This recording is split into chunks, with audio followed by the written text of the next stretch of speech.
Je le disais en commençant la célébration, le temps de l'Avent, d'une façon particulière, c'est un temps où on développe l'espérance. Et ça fait peut-être un peu bizarre quand on entend l'Évangile que je viens de lire, on cherche où est l'espérance.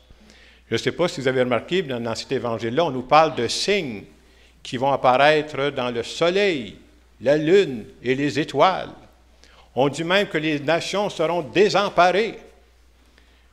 D'abord, je vais vous dire que le but de l'Évangile, ce n'est pas de nous faire peur. Le message, c'est autre chose. Qu'est-ce qu'il est en train de nous dire, cet Évangile-là? Parce qu'il est en train de nous dire quelque chose. Vous savez, l'Évangile, c'est Saint Luc qui l'écrit. Et au moment où il écrit son Évangile, le peuple, les premiers chrétiens, vivent quelque chose. Et qu'est-ce qu'ils vivent, les premiers chrétiens, à cette époque? Ils vivent des moments extrêmement difficiles. C'est important de se dire ça, parce qu'on a toujours l'impression que, je ne sais pas si vous remarquez ça, les autres, ils l'ont eu facile. Il y a juste nous autres qui avons des défis. Hein? Avant, nous autres, ça allait très bien. Hein? Ou ben non, mon voisin, ma voisine, eux autres, ils n'ont pas de problème. C'est juste moi qui ai des problèmes. L'Évangile veut nous dire, non, non, non. Les premiers chrétiens ont vécu des moments extrêmement difficiles. Je vous donne des exemples. Dans ces années-là, on sait que c'est Saint Luc qui écrit ça autour des années 70, après la mort et résurrection de Jésus. Qu'est-ce qui arrive? Mais entre autres, les chrétiens qui vivent à Jérusalem, on les chasse. On dit, « Hey, sors de la ville, on ne peut plus te voir ici. » Essayez de penser à ça, je vous disais ce matin, là, sortez de Belleuil, sortez de Saint-Hilaire, je ne veux plus vous voir ici. Là. Vous êtes des chrétiens, allez ailleurs. Bien, ça joue sur le moral, ça. Là. Alors, il y a un certain nombre qui décident de partir, bien, ça commence à chauffer. Et dans la ville de Jérusalem, la plus grosse bâtisse qu'ils avaient, eux autres, la plus grande fierté, c'était le temple de Jérusalem. Et à l'an 70, on le sait historiquement, le temple a été détruit. Les gens disent, « Hey, si on perd le temple, il ne nous reste plus rien. On est fait à l'os. » C'est exactement comme ça que les premiers chrétiens se sentent. Essayez de penser aussi que après la mort et la résurrection de Jésus, bon, l'Église a commencé, puis pas longtemps après, ce qui arrive, bien, les gens qui ont suivi Jésus, on peut penser à Saint-Pierre, vous savez comment ils ont fini, ce monde-là? Ils se sont fait tuer. Hey, les uns par derrière les autres, ça mourait martyr. Essayez de penser à ça, je vous annonce, on est 3-4, on s'est fait tuer. Puis là, qu'est-ce que vous pensez, vous autres? Hey, mon tour s'en vient dessus, moi, là? Est-ce que je suis le premier à passer dans le poêlonne? Hein? C'est exactement comme ça que les premiers chrétiens se sentaient, là. Alors, c'est une période extrêmement difficile. Mais c'est quoi l'espérance qu'on est en train de nous dire dans cet évangile-là? On est en train de nous dire ceci. Dans l'évangile d'aujourd'hui, on nous dit, qu'est-ce que devant ces grandes difficultés, qu'est-ce que les chrétiens ont fait? On nous dit qu'ils ont relevé la tête. Redressez-vous et relevez la tête. C'est important qu'on entende les expériences passées. On est en train de nous dire là, que malgré tous les défis qu'ils ont vécus, ils ont fait l'expérience que Dieu ne les a pas abandonnés. Et pour nous, aujourd'hui, on en a des défis, nous autres aussi. Là. On pourrait en nommer des défis. Je ne sais pas, je pourrais vous parler de la guerre en Ukraine, je pourrais vous parler de ce qui se passe à Gaza, je pourrais vous parler que tout ce qui est en train de se passer avec le climat, on ne le vit pas trop ici, là, mais il y a des places, là, ils sont inondés.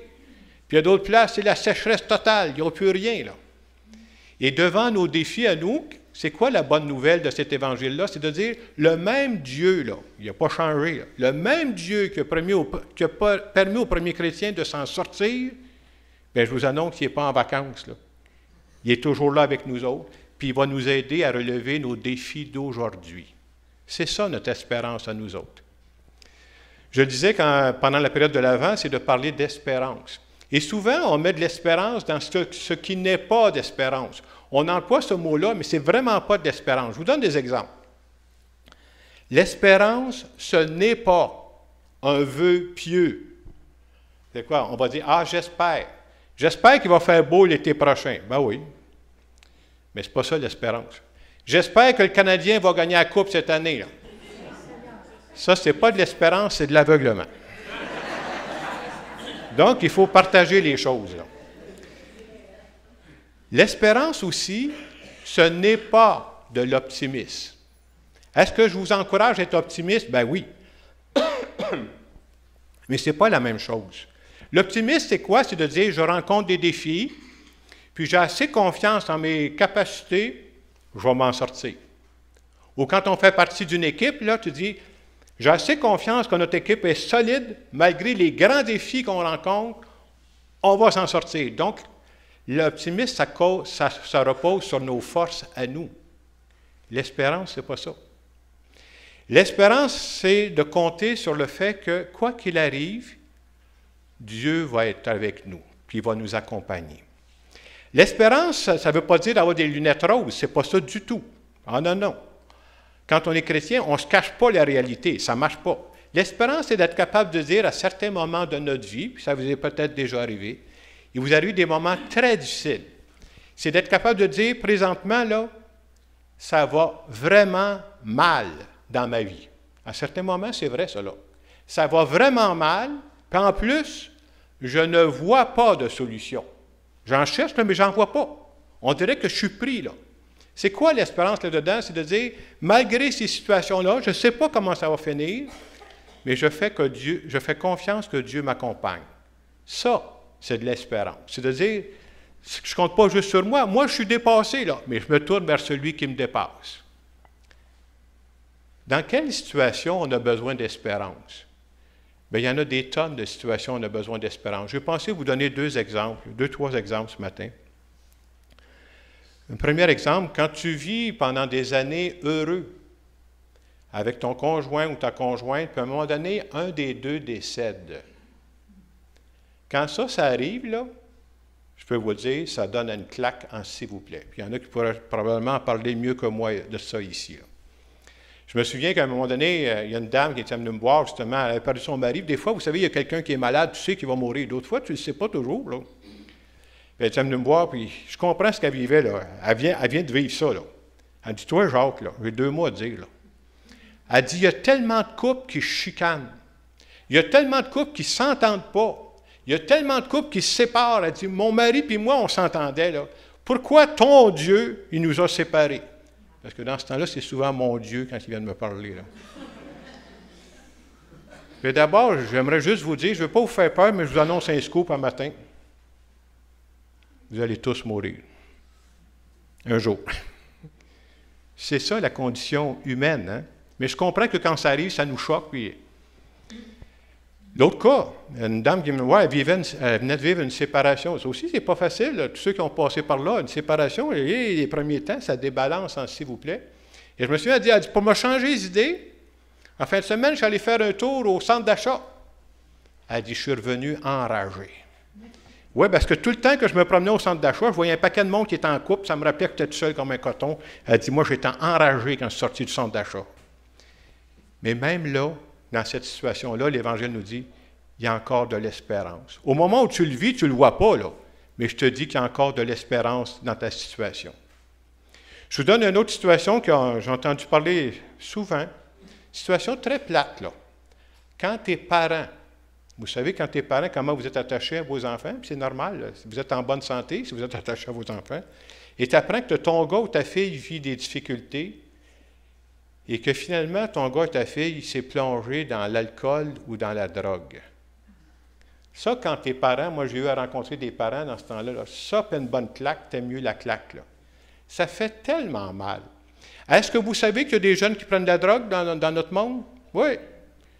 Mais on pense toujours que c'est ailleurs, voyons donc. Pas dans ma famille, ça ne peut pas. Et quand ça arrive, là, puis que tes parents, là, et que c'est décourageant. Là, tu penses à ça, tu te dis, mais semble, je ne suis pas parfait, là, mais il semble que j'essaie de donner le meilleur possible à mes enfants, là. Puis après ça, vous savez ce qui portait, c'est ça, on n'y échappe pas personne, c'est comme si la culpabilité te joue constamment. Et que c'est terrible, ça, la culpabilité, même si tu ne la mérites pas, hein. L'Évangile nous dit, même dans ces situations-là, il y a de l'espérance pour toi. Oui, tu es dépassé, fais confiance que le chemin n'est pas complètement bouché. Je disais tantôt, le danger, c'est que l'espérance, on met plein de choses là-dedans. L'espérance, ce n'est pas n'importe quoi.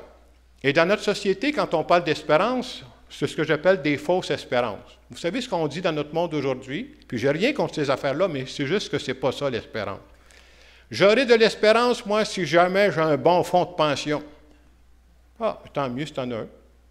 J'aurai de l'espérance, moi, si j'ai de l'assurance au max. Je suis protégé. J'aurai de l'espérance, moi, si je suis capable de me payer un médecin au privé parce que les autres attendront à l'hôpital, mais moi, je vais me faire soigner. Est-ce que je suis contre tout ce que je viens de dire? Pas du tout, tant mieux si vous avez ça, là. Mais je veux juste vous dire que tout ce que je viens de nommer, là, ça peut disparaître demain matin. S'il arrivait une crise, puis l'argent canadien vaut de l'argent de Monopoly, c'est fini, ça, cette affaire-là. Et c'est comme l'Évangile vient nous dire, mettez pas votre espérance dans des choses qui vont disparaître. Vous ne le savez pas.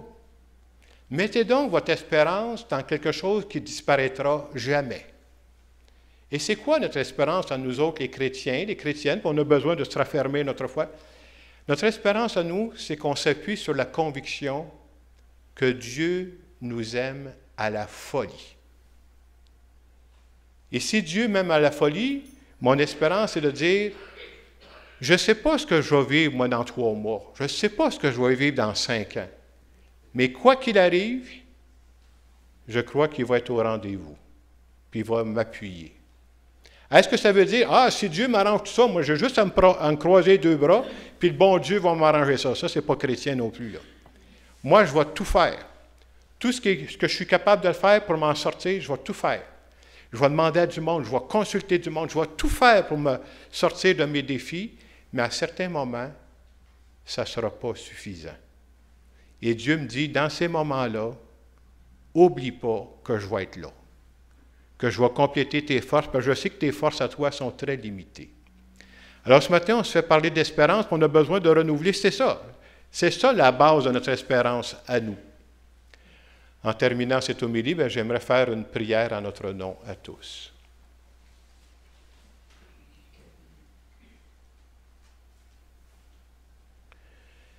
Seigneur Jésus, je veux te dire merci ce matin de me rappeler que mon espérance, c'est de compter sur toi.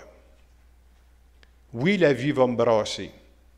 Oui, je vais être dépassé à certains moments, mais toi, tu disparaîtras jamais de ma vie. Merci de me donner le courage de faire ma part aussi pour relever mes défis, de ne pas rester les bras croisés. Merci en particulier, à chaque fois que j'ai vécu ça, j'ai eu l'impression que tu mettais les bonnes personnes sur ma route au bon moment. Finalement, je veux te dire merci de m'accompagner pas de temps en temps, mais à tous les jours de ma vie. Amen. Dans les quelques secondes qui viennent, je vous invite à vous demander, c'est quoi? Est-ce que j'en ai de l'espérance, moi? C'est quoi mon espérance? Est-ce que je crois à ça? Que je suis accompagné, que je ne suis pas tout seul comme un coton pour faire face à la vie?